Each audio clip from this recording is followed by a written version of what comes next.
প্ৰধানমন্ত্ৰী নৰেন্দ্ৰ মোদীৰ ডিজিটেল ইণ্ডিয়াৰ দিনত ৰাজ্যত এতিয়া মৃতপ্ৰায় অৱস্থা প্ৰাপ্ত হৈছে বহু থলুৱা হস্তশিল্পৰ ক্ষুদ্ৰ উদ্যোগ তথা উৎপাদন কেন্দ্ৰ।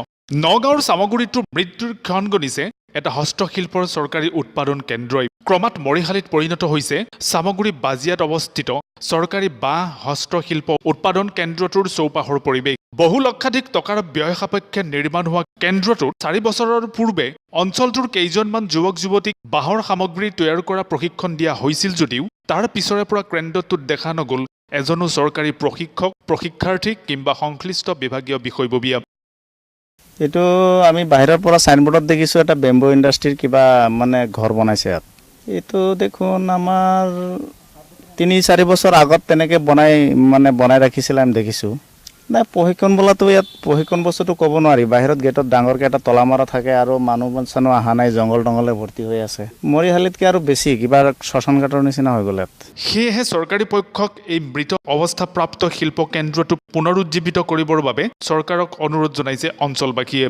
এইটো কিবা বাঁহৰ কিবা উদ্যোগ বনাইছিলে তেওঁলোকে, আমাৰ ইয়াতে বনাইছিলে। বনোৱাৰ পিছত বাজিয়া গাঁও, তাৰপিছত মই দেখিছোঁ 6-7 বছৰ আগতে এইটো ট্ৰেইনিং দেখিছিলোঁ।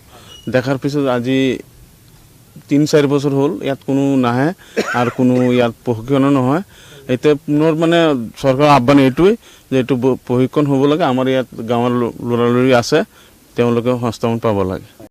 ক্ৰমাৎ হাবি জংঘললৈ পৰিণত হোৱা বাজিয়া বাঁহ হস্তশিল্প উৎপাদন কেন্দ্ৰটোত কেইবছৰমানৰ পৰা কোনো ধৰণৰ চৰকাৰী অনুষ্ঠান অনুষ্ঠিত নোহোৱাৰো অভিযোগ উত্থাপন কৰিছে স্থানীয় লোকে। এইটো বনাইছিলে চৰকাৰী বুলি, এতিয়া মানে চৰকাৰৰ কোনো চিন নাই যে এইটো চৰকাৰী এটা অফিচ ইয়াত আছে বুলি কোনো চিন নাই।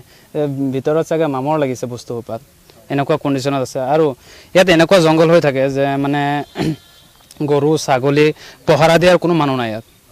আৰু আপোনাৰ স্বাধীনতা দিব হ'লে বা কিবা ধৰক গণতন্ত্ৰ দিব হ'লে এইবিলাকতো কোনো চিন চাপেই নাই, পতাকা উত্তোলন নহয় কেতিয়াও। এতিয়া প্ৰশ্ন হয়, বহু লক্ষাধিক টকাৰে নিৰ্মাণ হোৱা বাঁহ হস্তশিল্প উৎপাদন কেন্দ্ৰটোৰ পুনৰ সক্ৰিয় কৰিবলৈ চৰকাৰী পক্ষ সক্ষম হ'বনে? সেয়াহে লক্ষণীয় বিষয়।